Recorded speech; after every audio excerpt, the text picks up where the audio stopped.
One of the things I always find very interesting is people who have great anxiety when they're in their teens that they don't yet know what they're going to do with their life.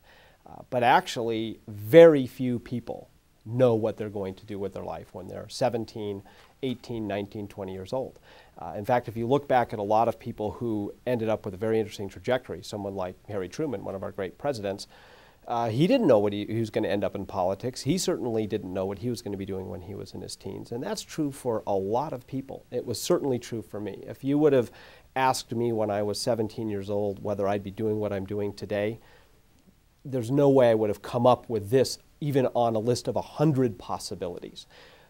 With one caveat. The one thing I knew by the time I was 17, 16, 15, probably by the time I was 8, is I was infected with the incurable disease of curiosity. And everything in my life has been driven by a relentless, nonstop curiosity. I just got to figure stuff out. My influences really began in my college years and in my 20s, because the role modeling I got as a kid was almost negative role modeling. It was what to not be. And what really captured my attention were people who had really high standards of values and really high levels of intellect and curiosity.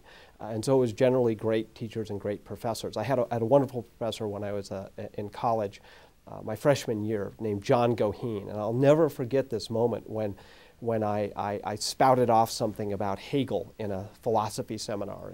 And John Goheen, his name was Goheen, if I said Gardner a moment ago, John Goheen had me come to his office. He was the ombudsman, professor of philosophy, he was emeritus, and he sat me down in his office and he said, a word to the wise, Mr. Collins. And I was this 18-year-old kid, freshman in college.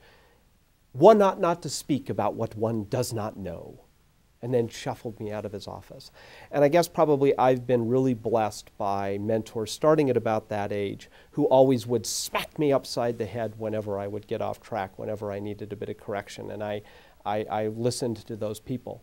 In my early 20s, I built a personal board of directors as a replacement. I didn't have a particularly great father role model, so I decided to build one, to invent one, to create one from scratch. And so the way I did this was to assemble a board of directors of people who I would really want to look up to, whose values I wouldn't want to let down. I put 7 people on that personal board.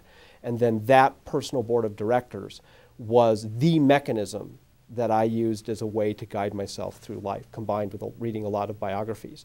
So if you didn't get those role models, you can actually invent them. And if you happen to be in your mid-20s, which is when I was when I came up with the personal board, I really recommend it as one of the key mechanisms in life. I'm hoping it comes.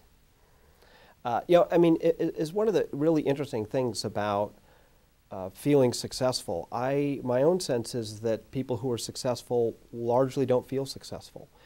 They're really motivated by the work itself. And to me, the ultimate reward for my work is that I get to keep doing it. I remember when I asked one of my mentors, somebody who I always look up to, the great Peter Drucker.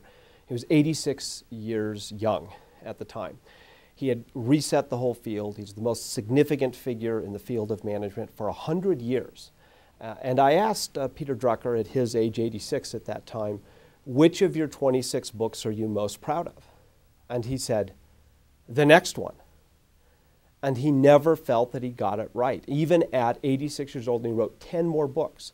So I think even if you ask somebody like Drucker at age 86, was there a point at which you felt the most successful?